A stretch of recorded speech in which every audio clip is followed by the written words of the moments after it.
Welcome to Hearthside Creations. I'm Corinne, a writer, knitter, and creative guide living in the woods of central Maine. As always, let's start with some tea. Today's brew is Yogi Throat Comfort. This week, I wanted to share a little about timing and trust. While I'm talking specifically about writing, you can apply this topic to other areas of life. So I hope this resonates no matter your creative discipline or life circumstances. There's a sticky note on the bulletin board by my desk. It reads, "I embrace the organic growth of my life." I need that reminder, that affirmation. I wholeheartedly believe in the power of timing and find that sweet spot of allowing that falls between push and pull, mixed with a little bit of intention and a decent amount of work, to be where the dance between creativity and maker is evocative and potent. I had the most recent draft of the novel I'm working on printed out, and this week I'm diving back in, but not in the way I thought I would. All of my work has a strong sense of place. It's the thing that grounds my stories and the point I work from. Even before understanding the characters, I know the setting well. I can feel it in my bones and picture it pretty clearly. The first book I published, Farm Girl, took place on an apple orchard in Massachusetts. It was based on a combination of farms I visited with my kids when they were young. I had to write 3 iterations of the book to find the right story for the setting. Yes, 3. The final version of the book was the 3rd I'd written at that orchard. And the really interesting thing to me is that without knowing it, I used the previous stories to work through things in my own life before getting to Cliff, Bee, and Graham's story. It's like I had to work through my own stuff to feel out the parameters of the setting before being able to write the story the setting needed. I'm finding that to be the case with this story I'm working on now too, which, to be honest, isn't what I wanted to do. It's not even something I consciously did. Now, I have struggled with this story. I felt disconnected from the characters, and while it works, according to beta readers, some of the topics explored aren't things I want to share with the world. While the feedback from early readers has been positive, I have a niggling sense that something isn't right.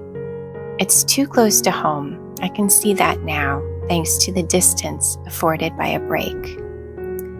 But now I know the ins and outs, the crevices of the setting in a way I couldn't before I wrote that first iteration. Of course, I wish I had recognized this before pushing and working through 4 drafts, trying to force it into being. In the history of our little family's life, there are plenty of examples of trusting timing. Watching children grow and blossom into themselves is the clearest one.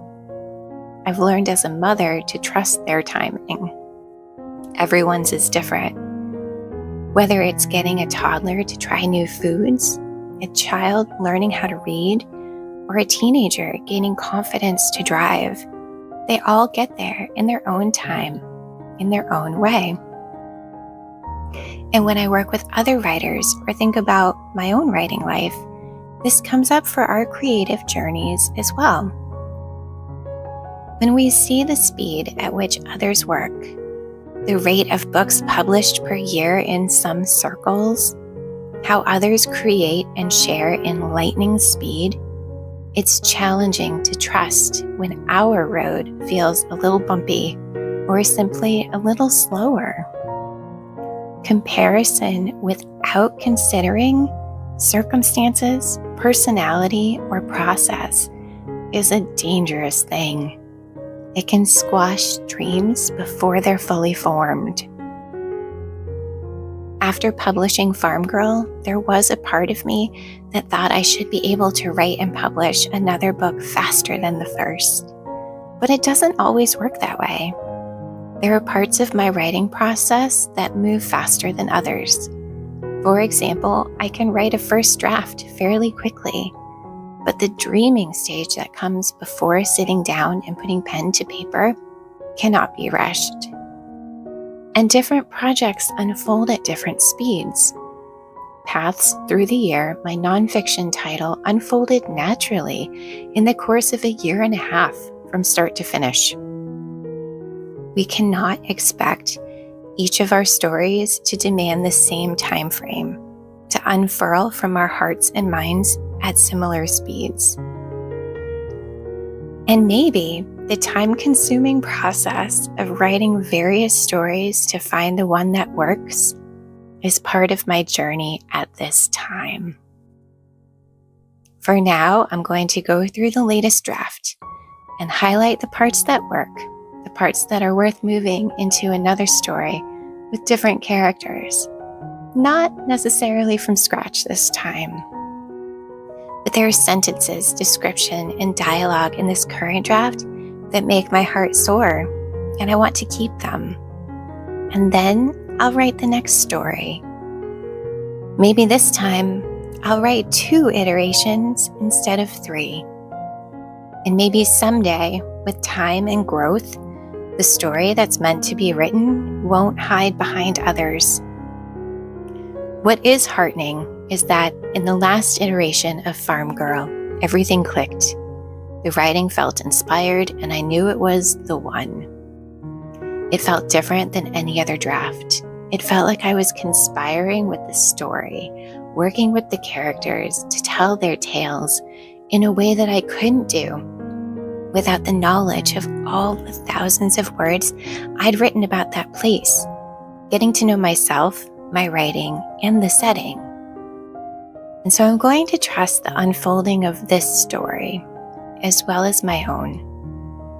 Maybe trusting in our personal unfolding, creating a life that feels safe to live and explore is the way to access all of the stories we have within us. Until next time, be well and trust yourself to know how to work with the stories within.